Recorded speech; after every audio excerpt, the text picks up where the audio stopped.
नमस्कार दोस्तों, स्वागत है आपका शर्तें लागू के एपिसोड 5 के अंदर। इस एपिसोड के अंदर हम संगम कैटरर और इससे आगे की कहानियाँ डिस्कस कर रहे हैं।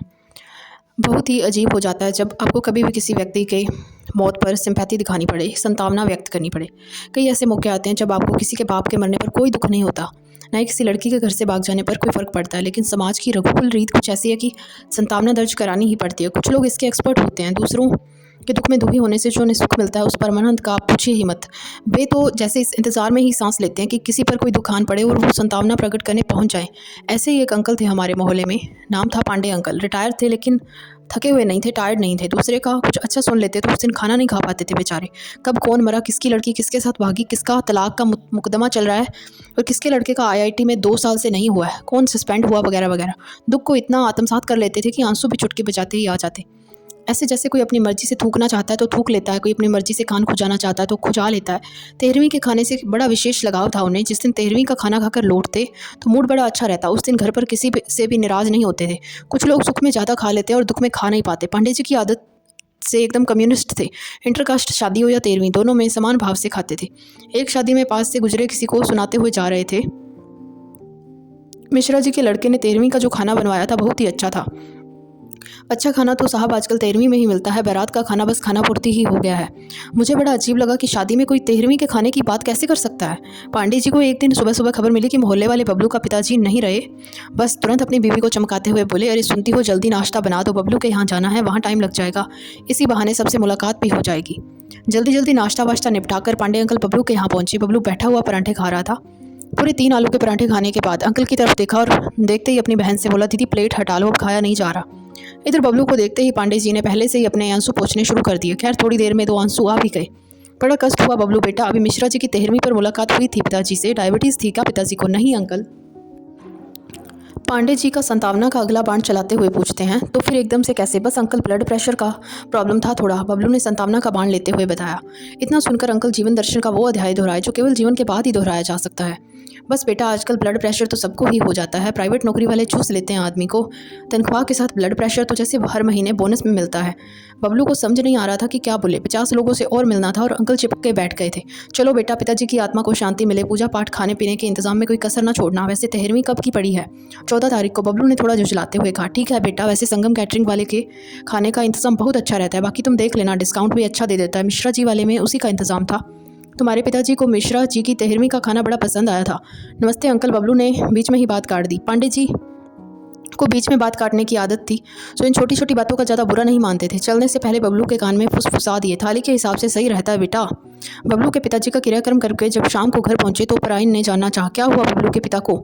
कुछ नहीं, उम्र हो गई थी। पांडे जी ने चेहरे पर बिना कोई भाव लाए कहा। कौन कौन आया था? आए तो कम ही लोग थे, लेकिन जितने भी आए थे सबसे मुलाकात हो गई। वैसे भी बबलू के पिताजी का व्यवहार कोई ऐसा तो था नहीं कि सड़क पर जाम लग जाए। अरे मरने के बाद किसी की बुराई क्यों करते हो? पराइन ने सलाह देते हुए कहा। जो जैसा था वैसा ही कहेंगे ना, अपने मन से अच्छा थोड़ा ना बना देंगे। एक चीज़ और थी पांडे जी में जो अलग थी, सबसे अच्छी थी। घर आकर आदमी जैसा था वैसा ही बोलते थे। ये नहीं सोचते थे कि आदमी जिंदा है या मर गया, वरना समाज में आम चलन यही है कि मरने के बाद किसी इंसान की बुराई नहीं करी जाती। इधर कई दिनों से मोहल्ले अथवा रिश्तेदारी में ऐसा कुछ हुआ नहीं था जिससे पांडे जी का मन कुछ रमे, अर्थात दुख रूपी सर्दी में संतावना रूपी गर्मी का एहसास किसी को करा पाए। तभी दरवाजे की घंटी बजी। श्रीवास्तव जी अपनी लड़की की शादी का कार्ड देने आए थे। श्रीवास्तव जी ऑफिस में पांडे जी के जूनियर हुआ करते थे। बहुत बहुत बधाई हो श्रीवास्तव जी, कैसे हैं? सब आपका आशीर्वाद है पांडे साहब। क्या करता है लड़का? सॉफ्टवेयर इंजीनियर है। बहुत अच्छा, सॉफ्टवेयर में है तो विदेश भी गया होगा? पांडे जी ने कन्फर्म करने के लिए पूछा। बकौल पांडे जी, जो भी सॉफ्टवेयर इंजीनियर विदेश नहीं गया वो असल सॉफ्टवेयर इंजीनियर ही नहीं। हाँ वही था, अभी 2 महीने के लिए गया था। बता रहा था कि शादी के बाद पूरे 1 साल के लिए जाना है। बेटी को साथ लेकर जाना चाहता है तो शादी एकदम से करनी पड़ रही है। श्रीवास्तव जी ने सीना चौड़ा कहते हुए और बताया। तभी कार्ड पर पांडे जी ने लड़के का नाम पढ़ा, विशाल गुप्ता, और उन्हें मन ही मन उस सुख की प्राप्ति हुई जो इधर कई दिनों से नहीं हुई थी। लड़का गुप्ता है? पांडे जी ने कन्फर्म करने के लिए पूछा। कहीं ऐसा तो नहीं कार्ड गलत छप गया हो? श्रीवास्तव जी थोड़ा झेंपे, लेकिन पांडे जी कहाँ छोड़ने वाले थे। फिर भी हिम्मत करके श्रीवास्तव जी बोले, अभी पांडे साहब वो जमाना नहीं रहा कि घर वाले शादी ढूंढते थे, अब तो सब अपने आप। इतना कहकर श्रीवास्तव जी रुक गए और पांडे जी की तरफ से नज़र हटाकर झेंपने लगे। श्रीवास्तव जी के झेंपने में जितना आनंद पांडे जी को आ रहा था उसमें कभी न इसलिए तुरंत पराइन को 2 कप चाय बनाने को बोल दिया और धीरे से इशारा भी कर दिया कि चाय आराम से ही लाना। चाय पी के आना और चाय पिलाना दोनों ही पांडे जी का संभावगत कमजोरियाँ थी। खैर पांडे जी जब भरपूर आनंद ले चुके थे तो श्रीवास्तव जी से पूछा, ये बताइए कैटरिंग किसकी है? संगम वाला। पांडे जी की जान में जान आई। हाँ, ये काम आपने सही किया। संगम वाले का इंतज़ाम बड़ा अच्छा रहता है, थाली के हिसाब से ही किया है ना? नहीं, हमने कहा हम सामान दे देंगे। अरे ये गलत किया आपने, सामान में हमेशा ऊंच नीच रहेगी और लड़की की शादी है, इतनी जिम्मेदारी से देख भी नहीं पाएंगे। आप एक काम करिए, इसको थाली के हिसाब से कर दीजिए। अच्छा करते हैं, लेकिन अब भी दिन कम बचे हैं। संगम वाला मानेगा? श्रीवास्तव जी ने आशंका व्यक्त की। अरे मानेगा कैसे नहीं, अगर न माने तो आप हमसे बात करवा दीजिएगा, हमारा पुराना जानने वाला है। मिश्रा जी की 13वीं पर, बबलू के पिताजी की 13वीं पर, सब में इसी का इंतजाम था। बबलू को तो मैंने ही बताया था थाली के हिसाब से करना, केवल 55,000 में निबट गया। पांडे जी ने आशंका का निवारण करते हुए कहा। इतने में चाय आ गई। ऑफिस में अपने एक दो विरोधियों के प्रमोशन न पाने की खुशखबरी पांडे जी ने सुनी तो श्रीवास्तव जी को ये सुनाने के लिए धन्यवाद व्यक्त करने के लिए अंदाज में बोले, पांडे जी शादी में हमारे लायक कोई भी काम हो तो हमें बताइएगा जरूर। जरूर पांडे साहब, इतना कहकर श्रीवास्तव जी चलते बने। शाम को पढ़ाइन की रिश्तेदारी से खबर आई कि पांडे जी के साडू भाई की लड़की अपने मन से शादी कर ली है और जुग जमाने में कोई बात ना फैले, इसलिए साडू भाई ने पांडे जी को बुलाया है ताकि 1 हफ्ते के अंदर शादी धूमधाम से कर दी जाए। लड़की ने मजबूरी में जो किया सो किया, लेकिन जमाने में मजबूरी का पता न चले। खबर सुनते ही पांडे जी को मोक्षानंद जैसा कुछ प्राप्त हो गया। जैसे कि अक्सर हमारे मोहल्लों के अंदर ऐसे अंकल आंटियां रहते हैं जिनको दूसरे की बेटी भाग जाए या लव मैरिज कर ले तो उन लोगों को बड़ी प्रॉब्लम नहीं होती। उन लोगों को बड़ी खुशी होती है कि आहा मज़ा आ गया, फलाने की लड़की भाग गई या फिर फलाने की लड़की ने लव मैरिज कर ली। तो उन्हें मोक्षानंद की प्राप्ति हो रही थी। जब आदमी आनंद की प्रकाष्ठा जीते हुए प्राप्त कर लेता है, ठीक वैसा ही आनंद जैसा दुर्योधन को पांडवों को चौपड़ में हरा कर मिला, वैसा ही और दुशासन को द्रौपदी का चीर हर कर प्राप्त करने वाला ही था। कुछ ऐसे ही आनंद की प्रकाष्ठा पांडे जी को उपलब्ध हो गई। 5-10 मिनट उसी अवस्था में रहने के पश्चात पांडे जी होश में लौटे। हालांकि पढ़ाई परेशान थी, लेकिन पांडे जी बिल्कुल भी परेशान नहीं थे, क्योंकि उन्हें पता चल गया कि अब उन्हें मौका मिल गया अपने साडू को ताने मारने का कि तुम्हारी बेटी ने तो ऐसा किया। होते हैं लोग ऐसे। साडू भाई के यहाँ पहुँचते ही बोले, देखिए अब वो ज़माना नहीं रहा जब घर वाले शादी ढूंढते थे, अब तो सब अपने आप होता है और सही भी यही है। पांडे जी ने संतावना का पहला बाण निकालते हुए कहा, आपकी लड़की ने किया होता तब पूछते क्या सही है क्या गलत, क्या बताएं। अब पांडे जी का इस नाक कटा दी है इस लड़की ने, सब आप पर ही है, सारा इंतजाम हो गया है, लेकिन कोई कैटरिंग वाला तैयार नहीं हो पा रहा 1 हफ्ते में। साडू भाई गुस्से और परेशानी के मिले जुले असर के साथ करीब चलाए। एक कैटरिंग वाला है तो संगम वाला बड़ा ही सही खाना बनाता है। हमारे मोहल्ले में पहले संस्कार से लेकर अंतिम संस्कार A to Z सारा काम वही देखता है। हाँ तो बात करिए उससे पांडे जी। पांडे जी ने बात करके सारा मामला सेट कर दिया। संगम वाले ने कहा, भी पांडे अंकल आपकी बात थी, वरना आजकल लगन का सीजन चल रहा है, मरने की भी फुर्सत नहीं है। खैर शादी साडू भाई के हिसाब से धूमधाम से संपन्न हो गई। बारात में 500 लोगों ने खाना खाया और संगम वाले ने बाकियों से 5% डिस्काउंट भी ज़्यादा दिया।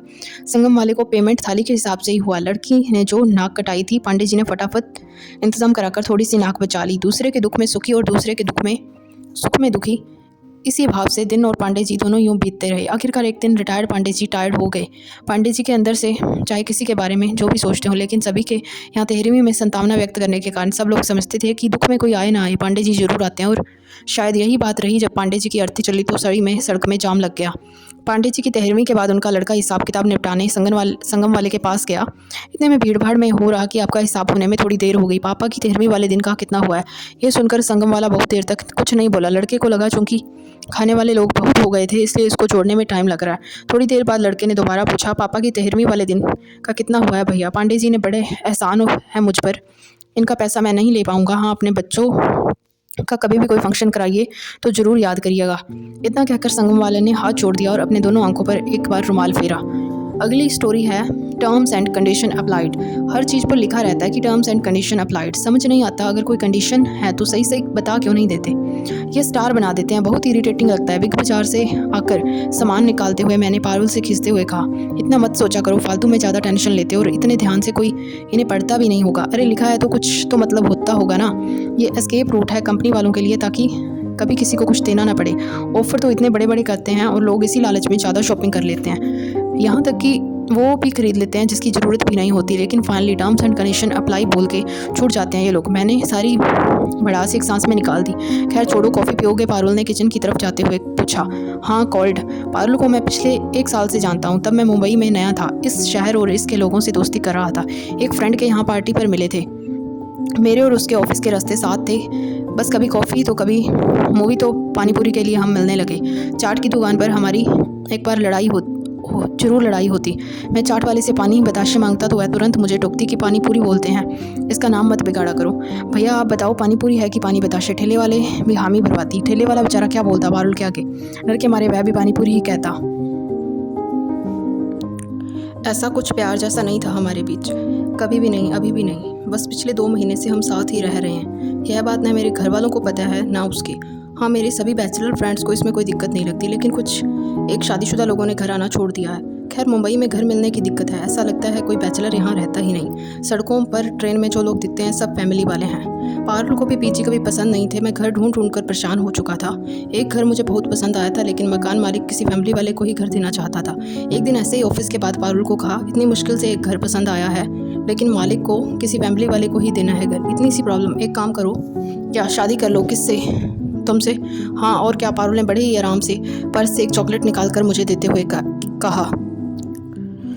क्या यार, एक तो घर नहीं मिल रहा और तुम्हें मजाक सूझ रहा है? नहीं, आई एम सीरियस। पारुल ने सही में एकदम सीरियस होकर कहा और मेरी तरफ देखने लगी।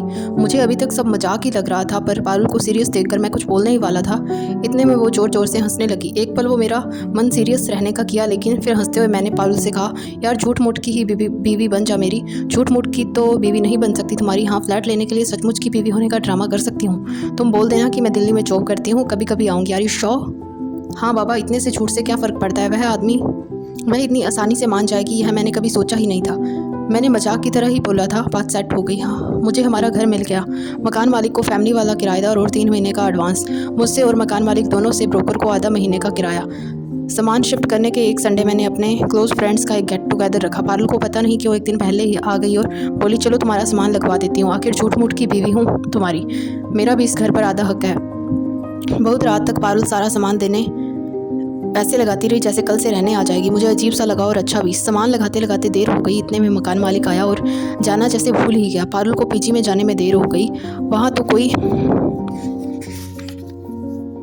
बहाना बना दिया उसने, लेकिन उसका मेरे साथ ऐसे रुकने का सोचना कुछ अजीब था, शायद सही या शायद बिल्कुल गलत। मैंने कहा, अभी चलो किसी और फ्रेंड के यहाँ छोड़ देता हूँ तुम्हें। तो बोली, चिल मारो यार, तुम्हारी इज्जत नहीं लूटूंगी रात में। जितनी मेहनत से पारुल ने घर सजाया था, मेरा भी मन था कि वो एक दिन रुक जाए, लेकिन मैं कभी उसको बोल नहीं पाता। पहली बार मुझे घर का मकान मालिक अच्छा लगा कि चलो कोई बात नहीं, उसने 1 घंटा ख़राब किया, लेकिन इसी बहाने पारुल रुक रही है। डिनर ऑर्डर करके मैं नहाने चला गया। मैं नहा ही रहा था, इतने में पारुल ने बाथरूम का दरवाज़ा खटखटाया। Sorry to disturb you. Parul बिना सॉरी फील करते हुए बोली, क्या हुआ है? मैं बाथरूम के अंदर से ही बोला, मुझे तुम्हारा कोई शॉर्ट और टी शर्ट चाहिए पहनने के लिए। मैं कपड़े नहीं लाई ना, कहाँ रखा है बता दो, मैं ले लूँगी। मैंने उसको बता दिया जहाँ मेरे कपड़े रखे थे। उसने थैंक्स बोला और कमरे में चली गई। कमरे से उसकी आवाज़ आई, कितने बोरिंग कपड़े पहनते हो तुम। बाहर निकला तो उसने सबसे कलरफुल टी शर्ट और शॉर्ट्स पहने हुए थे। वो इतने कलरफुल थे कि मैं उनको पहनने की हिम्मत ही नहीं कर पाया था। उसका टैग भी नहीं निकाल पाया था। इतने अच्छे कपड़े खुले भी नहीं हैं, बस जो सबसे बोरिंग कपड़े हैं वही पहनते हो तुम। मैं कुछ बोल ही नहीं पाया। कभी लाइफ में कोई बंदी रही ही नहीं थी जो रंग बिरंगे कपड़े पहना सिखा पाए। ऑफिस में कौन शादीशुदा है या किसकी गर्लफ्रेंड है ये पता करना तो बस उनके कपड़े देख लीजिए। जो लोग कभी ना कभी रंग बिरंगे पहनते हो, बस समझ लीजिए ये जनाब एक से 2 हो चुके हैं। तभी सामने नजर गई, अगले दिन पार्टी के लिए जो वोडका आई थी उसके 2 पैग बना रखे थे। Cheers for new house. Parul ने मेरा ग्लास मुझे देते हुए कहा, चीयर्स फॉर झूठ मूठ की बीवी। फिर वह पता नहीं क्या क्या सुनाती रही। उसने मेरे कपड़ों को लेकर कुछ भयंकर शॉपिंग के प्लान बना लिए थे। पारुल से बात करने में एक आराम ये था कि सारी बातें वही करती थी, मुझको कुछ बोलना नहीं पड़ता था। ऐसा ही मुझे अपनी माँ से बात करते हुए हमेशा लगता था। जब मैं ऑफिस से आता तो वो 10 मिनट की टाइम में दुनिया भर का हाल सुना देती और मुझे कुछ बोलना ही नहीं पड़ता था। नींद पता नहीं कब आ गई और वादे के मुताबिक पारुल ने इज्जत भी नहीं लूटी। हाँ, बस जब सुबह उठा तो मैंने चादर ओढ़ रखी थी और चश्मा सामने टेबल पर रखा था। पता नहीं क्यों माँ की याद आ गई और मैंने माँ को फ़ोन लगा के बस हेलो ही बोला। बाकी माँ ने 10 मिनट में पूरा दुनिया का हाल सुना दिया और मेरा हाल पूछने लगी, नया घर कैसा है, सारा सामान सेट हो गया, खाने का कैसे करोगे, धोबी आता है वहाँ। न जाने कितने ही सवाल एक ही सांस में पूछ डाले माँ ने और मैंने बस इतना कहा, सब सेट हो गया है, तुम आ जाओ थोड़े दिन के लिए। मैं तो आ जाऊँगी, बस अब बहू ले आ। मैं हमेशा की तरह इरिटेट हो गया और बाद में बात करने का बोल के फ़ोन रख दिया। दूसरे कमरे में पारुल अभी भी सो रही थी। मैंने आवाज़ लगा के उठाने की कोशिश की, लेकिन महारानी उठी ही नहीं। पारुल को उठाने के लिए मैं कमरे में आया और वह गहरी नींद में थी।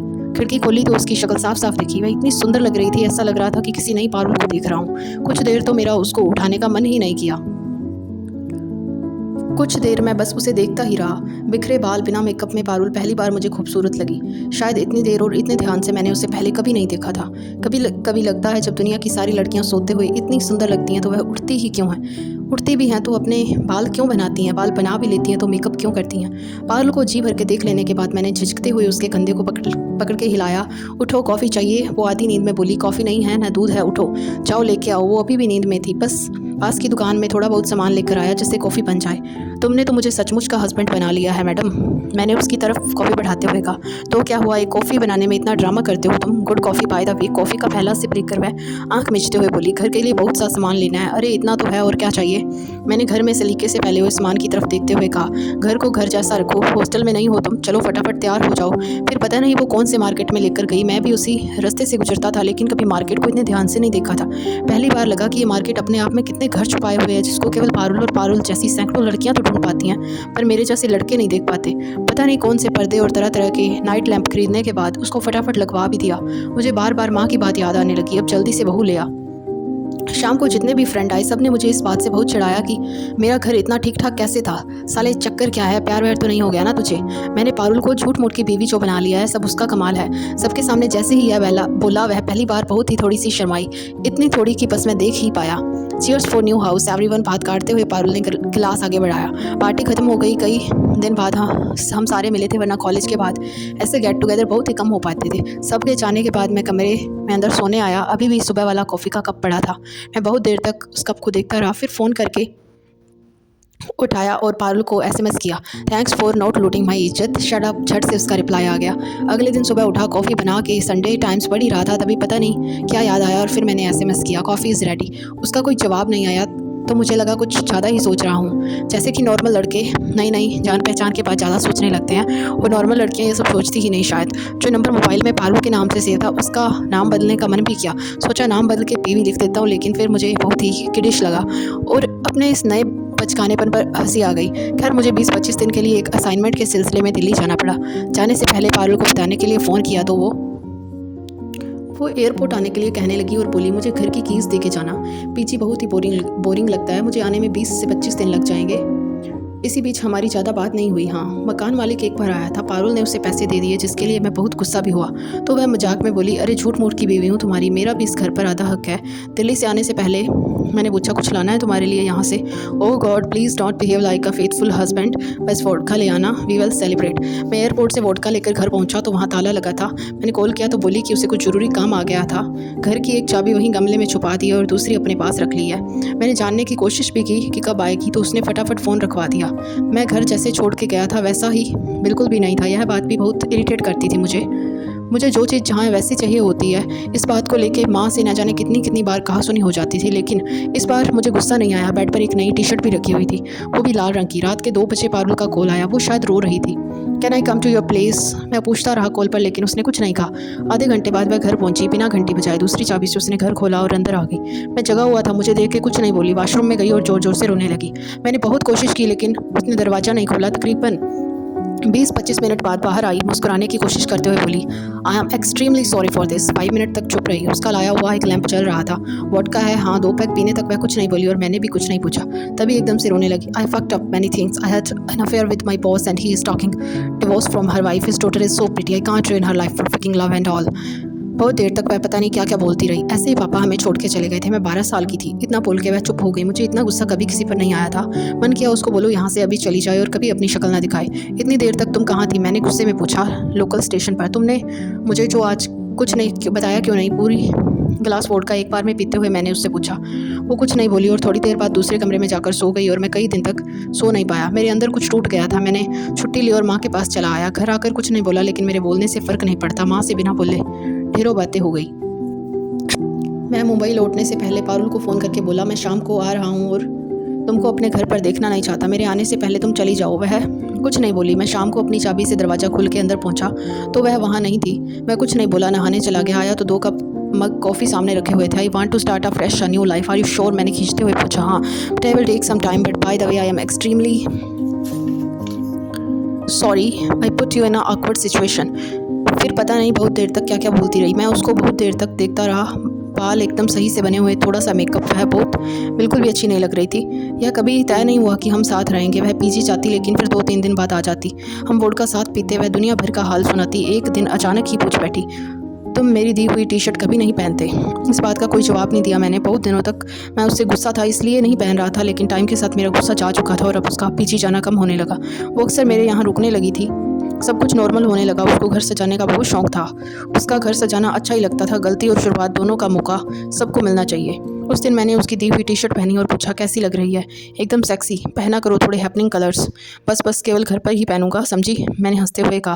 पहना करो यार, कोई भी बंदी फ्लैट हो जाएगी तुम पर। पारुल ने मेरी टी शर्ट का कॉलर सही करते हुए कहा। वह भी कॉलर सही कर रही थी। इतने में मैंने उससे पूछा, ए झूठ मूठ की बीवी, सचमुच की बीवी बन जा मेरी।